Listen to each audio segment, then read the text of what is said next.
নমস্কার বন্ধুরা, আমার নতুন ইউটিউব চ্যানেলে তোমাদের সবাইকে ওয়েলকাম। আজ আমি নিয়ে এসেছি একটা খুব সুন্দর রেসিপি। সেটা হচ্ছে পনির বাটার মশলা। একদম ঘরেই তোমরা দোকানের মতো পনির বাটার মশলা তৈরি করতে পারো। প্রথমে আমি কড়াইতে একটু বাটার আর একটু সাদা তেল দিয়ে পেঁয়াজটাকে ভেজে নিলাম। পেঁয়াজটাকে একটু হালকা লাল লাল করে ভাজা হলে তার মধ্যে আমি 8-10টা রসুনের কোয়া দিয়ে দেবো। রসুনের কোয়াটা আমি গোটাই দিলাম। আর আদাটাকে একটু বেটে দেবো, কারণ যেহেতু পরে এটা আমি পেস্ট করব, সেই জন্য আদাটা আমার গোটা দিলে না পরে পেস্ট হতে একটু প্রবলেম হয়। সেই জন্য আদাটাকে আমি বেটেই দিয়েছি আর রসুনের কোয়াগুলো গোটা গোটা দিয়ে দিয়েছি। এটা হালকা একটু ভাজা ভাজা হয়ে গেলে এর মধ্যে আমি কয়েকটা কাজু দিয়ে দেবো। কয়েকটা কাজু দিয়েও আমি একটু ভালো করে নেড়ে নেড়ে নেবো, একটু ভেজে নেব।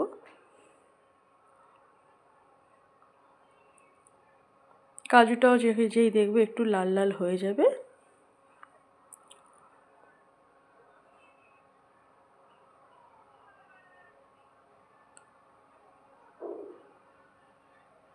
এরপর ফাইনালি আমি দিয়ে দেবো একটু টমেটো। এখানে আমি দুটো মোটামুটি টমেটো নিয়েছি। দুটো টমেটো একদম পাতলা পাতলা করে কেটে নিয়েছি, নিয়ে সেটাকেও পুরো একটু ভেজে নেব তার সাথে। যেহেতু আমি এখানে 200 গ্রাম পনিরের এটা বানাচ্ছি, সেই জন্য দুটো টমেটো দিয়েছি। পনিরের যেরকম কোয়ান্টিটি হবে সেই রকম আমি টমেটো দেবো। যেহেতু এটা পেস্টের ওপরে নির্ভর করে, তাই টমেটোটা একটু খুব বেশি ইম্পর্টেন্ট এই রান্নাতে। টমেটোটা দিয়েও একটু ভালোভাবে একটু নাড়িয়ে চাড়িয়ে নেব।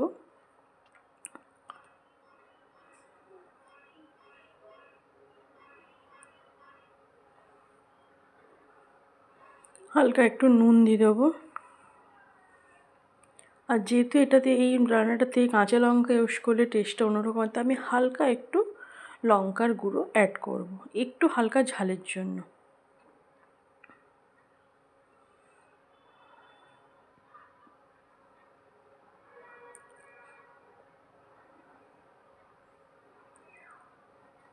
তারপর এটাকে ভালোভাবে নাড়িয়ে চাড়িয়ে নেওয়ার পর ভালো করে জিনিসটাকে মিশিয়ে নেব।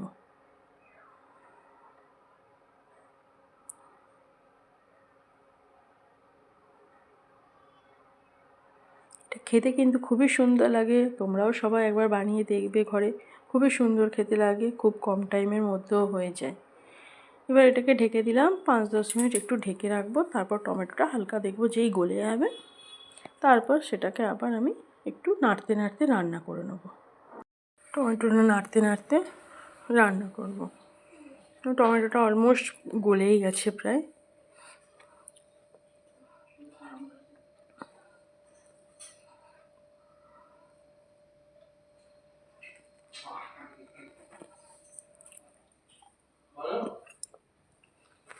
এবার এটাকে একটু ঠান্ডা করে নেব, তারপর আমি একটা পেস্ট বানিয়ে নেব।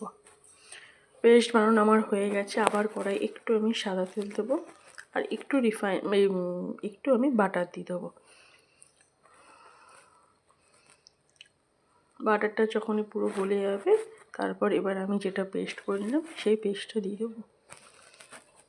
পেস্টটা করতে কিন্তু আমি খুব বেশি জল অ্যাড করিনি, যতটা কম পারা যায় ততই জল অ্যাড করেছি।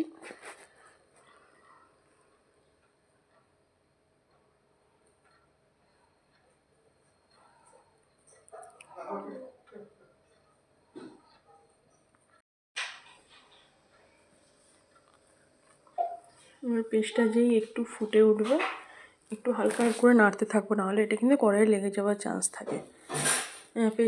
পেস্টটা একদম পুরো নাড়তে নাড়তে রান্না করব কিছুক্ষণ।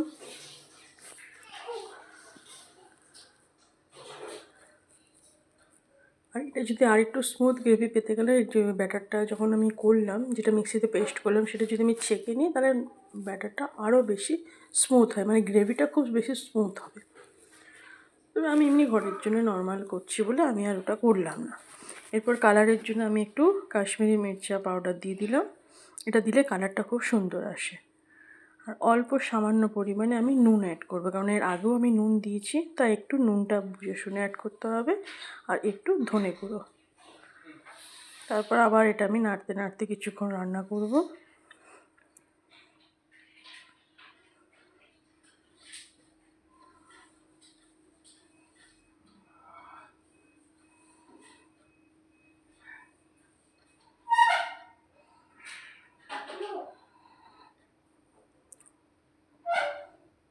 যেই দেখবো আমার গ্রেভিটা ফুটে উঠেছে, দেখো ভালো মতনই একদম টকবক করে আমার গ্রেভি ফুটতে শুরু করেছে।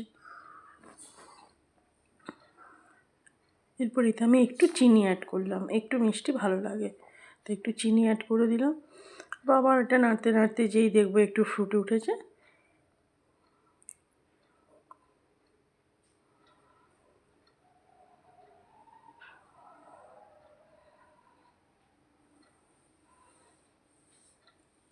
আমার একদম ফুটে উঠে গেছে। এবার আমি পনিরটাকে দিয়ে দেবো। পনিরটাকে আগে আমি ছোটো ছোটো টুকরো করে কেটে নিয়েছিলাম। এই রেসিপিতে পনিরটা এরকম কাঁচাই দিলে বেশি ভালো লাগে। পনিরটা যদি ফ্রাই করে দেওয়া হয় তাহলে কিন্তু এই রেসিপিতে এটা ভালো লাগে না, এটা একটু কাঁচা পনির দিলে বেশি ভালো লাগে। ভালো করে একটু আমি মিশিয়ে নেব জিনিসটাকে।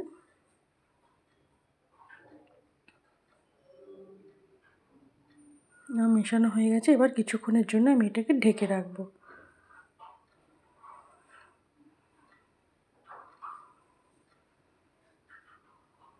দেখো পুরো ভালোভাবে আমার ফুটে উঠেছে। পনিরটা যেহেতু কাঁচা আসে, এই সময় আমাকে একটু আলতো হাতে খুন্তিটা চালাতে হবে, নাহলে কিন্তু পনিরটা চিটে যাওয়ার সম্ভাবনা থাকে।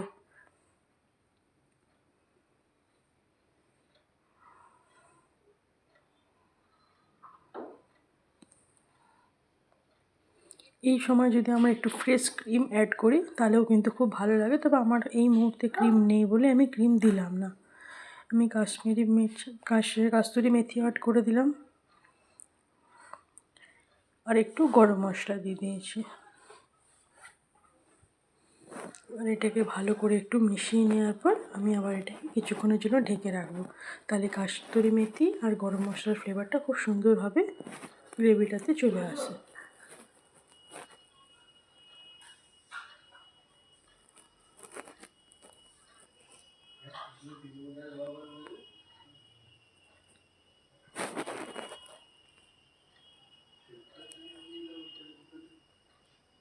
ব্যাস, এবার আমার রেডি হয়ে গেছে একদম রেস্টুরেন্টের মতো পনির বাটার মশলা। তোমরা ওইভাবে বানিয়ে দেখো, অবশ্যই ভালো লাগবে। চ্যানেলে নতুন হলে অবশ্যই লাইক, কমেন্ট এবং একটা সাবস্ক্রাইব করতে ভুলবেন না। Thank you.